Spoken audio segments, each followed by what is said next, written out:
अगस्त का महीना है, आज़ादी का जश्न चलेगा, चारों तरफ ध्वजारोहण होगा। लेकिन वास्तव में क्या हम आज़ाद हैं? जब 1947 में 15 अगस्त को भारत को आज़ादी मिली, पूरे देश ने जश्न मनाया कि एक आज़ाद भारत का सपना लेकर हम चलेंगे, जिसमें साम्राज्यवाद का अंत होकर समाजवाद का उदय होगा, जिसमें धार्मिक असहिष्णुता समाप्त होकर धार्मिक सहिष्णुता आई, जिसमें महिलाओं को अधिकार मिलेंगे, जिसमें वंचित वर्ग बढ़ चढ़कर अपनी भागीदारी, अपनी हिस्सेदारी तय करेगा, सरकार का हिस्सा बनेगा। लेकिन क्या वास्तव में आज़ाद है, ये विषय सोचने का है। आज हम गुलाम हैं, जन्म से लेकर या यूँ कहूँ जन्म से पहले हमारी गुलामी तय कर दी जाती है। जैसे ही माँ के गर्भ में बच्चा पनपता है, हम सिस्टम के गुलाम हो जाते हैं।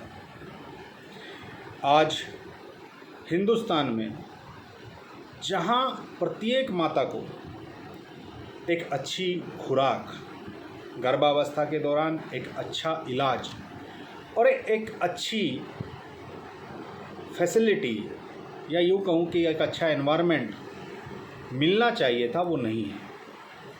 अगर किसी को चाहिए तो वो प्राइवेट हॉस्पिटल में जाकर ले सकता है, पैसों से ख़रीद सकता है। लेकिन जिसके पास पैसा नहीं है वो ये सब नहीं कर सकता। आज तो पैसों से भी नहीं मिलता। अस्पतालों ने पैदा होने से पहले आपको गुलाम करके खड़ा कर दिया। एक बहुत बड़ा रैकेट हॉस्पिटल्स का, प्राइवेट चिकित्सा का फैला हुआ है। आज अच्छे अस्पतालों की जो सरकार चला रही है, उनकी कमी है। दिल्ली जैसे शहरों में भी गिने चुने अस्पताल है। छोटे शहरों की तो बात छोड़ी दो, और गांव कस्बों तक तो जाने की बात अलग है। आज भी हजारों महिलाएं कुपोषण का शिकार होती है। हजारों महिलाएं गर्भ में बच्चे को खो देती है। जन्म से पहले हमारी गुलामी शुरू हो जाती है। डॉक्टरों की गुलामी, सिस्टम की गुलामी। किसकी गलती है? क्या हमारी गलती है? चलो, फिर पैदा हो गए। पैदा होने के बाद जैसे ही सांस ली, थोड़े बड़े हुए, स्कूल जाना शुरू किया, तो हमारी शिक्षा को गुलाम कर दिया गया। जहाँ सरकार ने शिक्षा के लिए हजारों स्कूलों को खोलना था, हमारी शिक्षा व्यवस्था को बराबर करना था, हमारी किताबें बराबर करनी थी, हमारे ज्ञान के स्लैब बराबर करने थे, उसको ना करके सरकार ने सरकारी स्कूलों को बंद कर दिया। आज बीजेपी सरकार हजारों स्कूल बंद कर चुकी है, और अगर कहीं सरकारी स्कूल भी है तो उनकी छतें गिर जाती है, बच्चे दम तोड़ रहे हैं, मर रहे हैं, मिड डे मील खा के दम तोड़ रहे हैं। सिस्टम ने हमें शिक्षा विभाग में गुलाम कर दिया, अपंग बना दिया, पंगु बना दिया। जैसे तैसे उस संघर्ष से लड़के माँ बाप अपना पेट काट कर प्राइवेट स्कूल में हमारा एडमिशन कराते हैं, तो वहाँ पर उनको लगातार लूटा जाता है। एक बच्चे को पढ़ाने के लिए लगभग 1 साल का खर्च 15 से 20 लाख रुपए आता है। इतनी किसी भी मध्यम वर्ग की या यूँ कहूँ तो वंचित वर्ग की आमदनी नहीं है। 80 करोड़ लोग जब फ्री में राशन देने का दावा सरकार कर रही है कि हम भारत के 125 करोड़ लोगों में से 80 करोड़ लोगों को फ्री राशन दे रहे हैं, तो वे 80 करोड़ लोग अपने लिए जीवन यापन करने के लिए 2 वक्त का अनाज नहीं जुटा पा रहे। वो प्राइवेट स्कूलों की 15 लाख रुपए सालाना फीस कैसे भरेंगे? विषय है कि उनके बच्चे क्या इस देश की धरोहर नहीं है? क्या उनके बच्चे अच्छे अस्पतालों में पैदा होने के लायक नहीं हैं? क्या उनके बच्चे अच्छे स्कूलों में पढ़ने के लायक नहीं हैं? क्या उनके बच्चे अच्छी शिक्षा लेकर इस देश का भाग्य बदलने के लायक नहीं है? लेकिन उन्हें इस चीज़ से वंचित किया जाता है, क्योंकि हम गुलाम हो चुके हैं। सवाल मेरा फिर यही है, क्या हम आज़ाद है? अगर आज़ाद है तो बताएं किस तरीके से। हम पैदा होने से लेकर शिक्षा के बाद जैसे ही हम कॉलेज पास करते हैं, फिर हम गुलाम हो जाते हैं सिस्टम के। रोज़गार के लिए सरकार की तरफ देखते हैं, लेकिन सरकार रोज़गार नहीं देती। बड़े बड़े संस्थानों को आज पेपर लेने के लिए ठेका दिया जाता है, या यूं कहूँ तो कंपनी की जिम्मेदारी तय कर दी जाती है कि तुम परीक्षा लो, जो परीक्षा में पास हो, पेपर तुम सेट करो, हम उसको नौकरी देंगे। लेकिन ऐसा होता भी नहीं, वो प्राइवेट संस्थाएं पेपर लीक कर देती है। पेपर लीक के लगातार बीजेपी सरकार में पूरे देश में मामले आ रहे हैं, जिसमें बिहार पूरी तरीके से प्रभावित है, जिसमें उत्तर प्रदेश प्रभावित है, जिसमें पूरा देश सीईटी का एग्ज़ाम लगातार लीक हुआ, भ्रष्टाचार के मामले सामने आए, लेकिन बीजेपी सरकार ने कोई भी कदम इसमें नहीं उठाया। तो रोज़गार के मामले में हमारी गुलामी यहाँ पे सिद्ध हो जाती है। और फिर रोज़गार है कितने? जो कांग्रेस पार्टी ने और देश के संविधान ने रोज़गार की संस्थाएं खोली थी, जैसे BSNL एक सरकारी संस्था थी, जैसे IOCL, जैसे हमारी LIC, जैसे हमारे तेल की कंपनियां थी, रेल था, रेल सेक्टर था, हमारे एयरपोर्ट थे, वे सब सरकार ने गवर्नमेंट सेक्टर से बने हुए संस्थान खोले थे, ताकि उसमें गरीब और वंचित वर्ग का बच्चा आरक्षण का लाभ लेके या फिर सरकार की दी हुई नौकरियों का और उनके द्वारा दिए गए लाभों का लाभ उठा के अपनी नौकरी प्राप्त कर सके, अपना रोजगार प्राप्त कर सके, अपनी जीवन यापन कर सके। उसे लगातार पिछले 12 सालों में प्राइवेट किया गया। वे संस्थान किसी ना किसी पूंजीपति को बेच दिए गए। एयरपोर्ट, लाल किला, आपके रेल, तेल, भेल सब बेच दिया गया। कोयले की खदानें बेच दी गई। जहां गरीब का बच्चा नौकरी कर सकता था वो बेच दिया गया। उसके बाद एक नौकरी हमारे लिए बचती थी फौज की, कि गरीब का बच्चा पढ़ लिख के, भाई शारीरिक रूप से तो मजबूत होगा, भले ही दिमाग से इतना तेज ना हो, लेकिन शरीर से पूरा मजबूत होगा, तो वो बेल्ट की नौकरी में जा सकता है। उसी को तोड़ने के लिए सरकार ने फौज की नौकरी 4 साल की कर दी।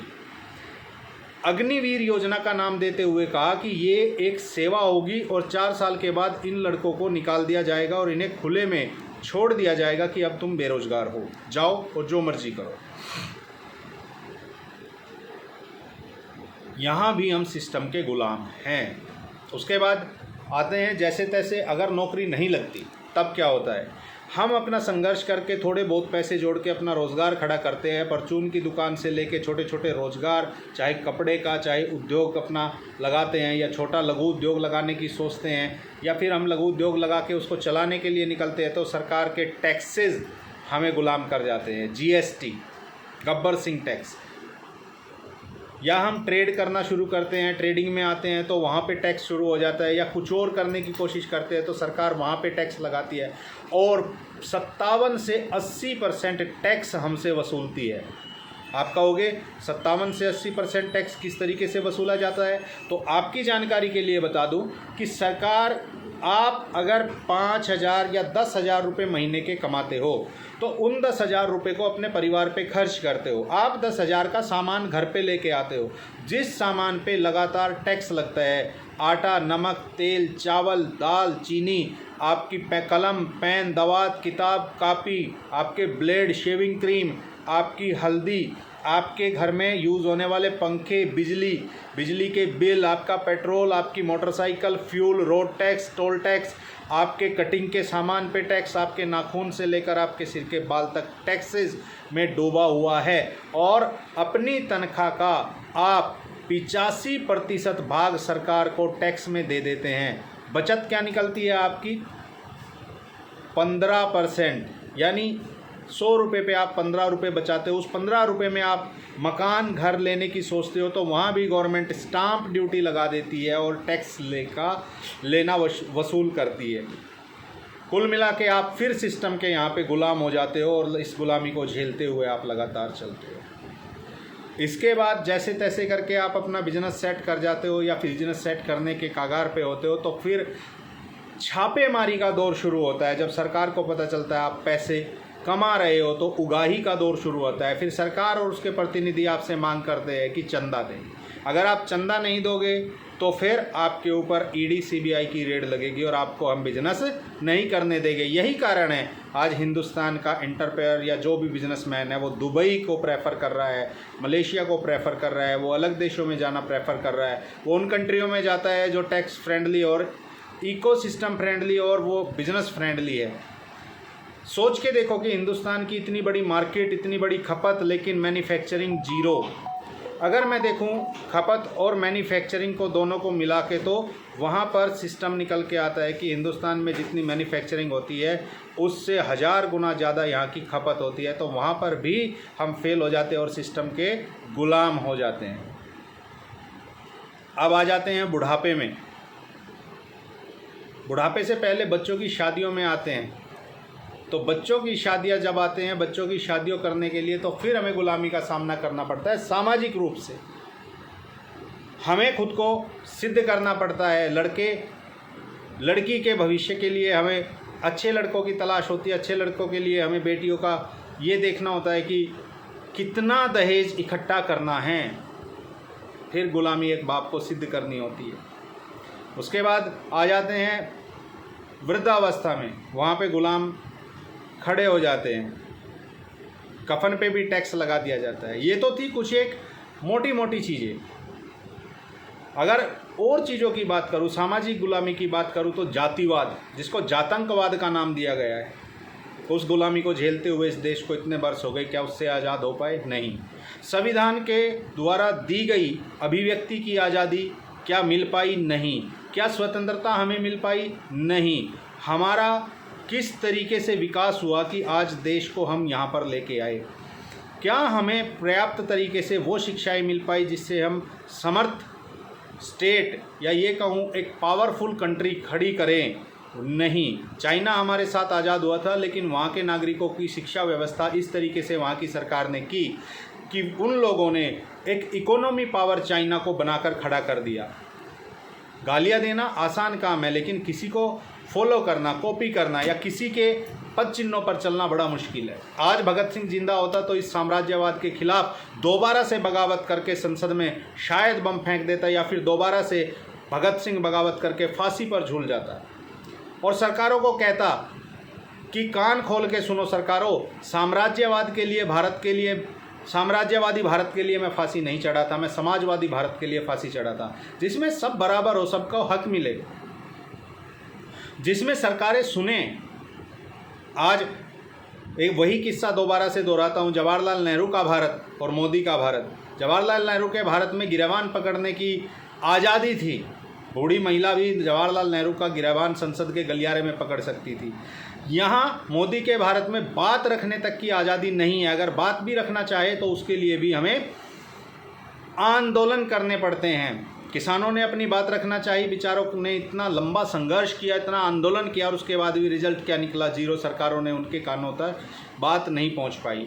महिला पहलवानों ने हो, दलितों ने हो, मुस्लिमों ने हो, या किसी ने भी हो, अपनी बात रखने के लिए सरकार से लगातार गुजारिश की, नहीं वो रास्ता ठीक रहा। फिर आंदोलनों को भी दबा दिया गया, लाठियों से पीटा गया, युवाओं के सर फोड़ दिए गए। आज हजारों युवाओं पर केस चल रहे हैं। ये है आज के गुलाम भारत की तस्वीर, सिस्टम की गुलामी। मैं नहीं कहता आज हम किसी अंग्रेज के गुलाम हैं, मैं नहीं कहता आज हम किसी विदेशी के गुलाम हैं, लेकिन हाँ, भारत के नागरिक ही भारतीय नागरिकों पर अत्याचार कर रहे हैं, और ये सब दिखाई दे रहा है।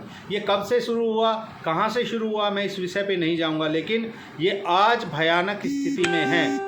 भारत की शिक्षा व्यवस्था हो, भारत की चिकित्सा व्यवस्था हो, भारत की न्याय व्यवस्था हो, या भारत के वे सिस्टम हो जिनके हाथ में न्यायपालिका की अग्रिम इकाइयाँ हैं, पुलिस बल हो, चाहे उसमें CBI हो, चाहे उसमें एनफोर्समेंट डिपार्टमेंट हो, ED हो, वे सब डिपार्टमेंट किसी एक इशारे पर काम करते हैं। वो भारत के संविधानिक मूल्यों पर काम नहीं करते। भारत की प्रेस की स्वतंत्रता गौण हो चुकी है, समाप्त हो चुकी है। भारत की प्रेस स्वतंत्र नहीं है, क्योंकि प्रेस एक चौथा स्तंभ होती है लोकतंत्र का, और लोकतंत्र में स्वतंत्र होना प्रेस का बहुत आवश्यक है कि वो जनता की आवाज़ है। लेकिन जनता की आवाज़ आज बिक चुकी है। बोले तो बोले कौन? अगर कोई बोलेगा तो उस पर भयानक मुकदमे दर्ज करा दिए गए। दो चीज़ें हैं हिंदुस्तान में बहुत विख्यात है, महिला और दलित एक बहुत बड़ी आबादी है, लेकिन दोनों ही अगर आवाज़ उठाएं, जब तक चुप है तब तक सब ठीक है, लेकिन जैसे ही आवाज़ उठाएंगे दोनों को कुचल दिया जाएगा। महिला को और दलितों को विद्रोही कहा जाएगा, और बड़े बड़े शब्द लगा दिए जाते हैं कि अब तो ये राजद्रोह का है, देशद्रोह का है, ऐसे ऐसे मुकदमे लगाकर उन पर डाल दिए जाते हैं। ये आज़ादी हमारे किस काम की, जो आज़ादी हमें रोज़गार नहीं दे सकती।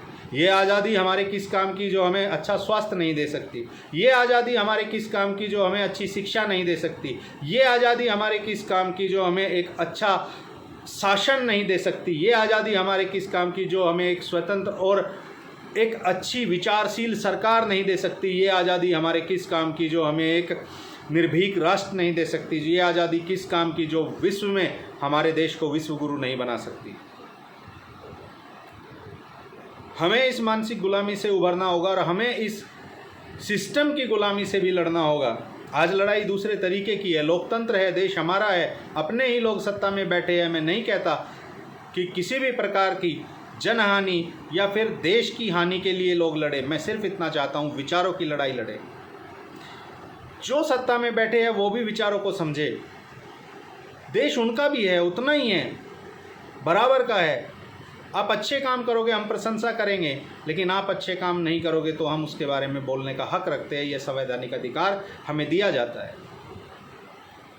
देश की आज़ादी हर तरीके की होनी चाहिए। मैं उस आज़ादी की बात नहीं कर रहा, मैं उस आज़ादी की बात कर रहा हूँ जो संवैधानिक दायरे में रहकर मिली है हमें, जो संविधान ने हमें दी है, जिसमें बराबरी का हक है, जिसमें हमें घोड़ी पे बैठने का हक है, जिसमें हमें पानी पीने का हक है, जिसमें हमें अच्छे कपड़े डालने का हक है, जिसमें हमें अच्छी शिक्षा का अधिकार है, अच्छे खाने पीने का अधिकार है, अच्छे से रहने सहने का अधिकार है, अपने स्वतंत्र विचार व्यक्त करने का अधिकार है, जिसमें हमें बराबर न्याय का अधिकार है, जिसमें हमें प्रत्येक क्षेत्र में आगे बढ़ने का अधिकार है, जिसमें हमें इस देश का नागरिक बनने का और इस देश पर गर्व करने का अधिकार है।